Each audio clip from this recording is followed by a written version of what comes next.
The items on irreproachability are exaggerated statements about being a good human being. It uses the exaggerated words like always and never. I would never tell a lie. I would never do anything to compromise my principles. I always tell the truth. So if we took out those exaggerated statements, almost everybody would endorse them, right? I try to be aligned with my principles. I try to tell the truth as much as I can, right? So what people are responding to there is actually the always and never.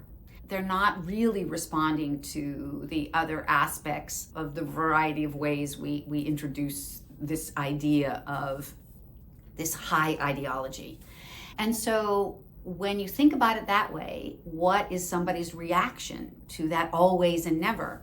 If you react by not endorsing it, most of the time what we hear people say is, that's a bridge too far, right? I couldn't make that statement about myself because I stumble all the time. And every time I saw that absolute I couldn't describe myself that way. What's interesting about the people who do endorse it is they would also say, I am not always a perfect human being. I am not, always telling the truth and never compromising my principles. What they're drawn to is that aspirational ideal.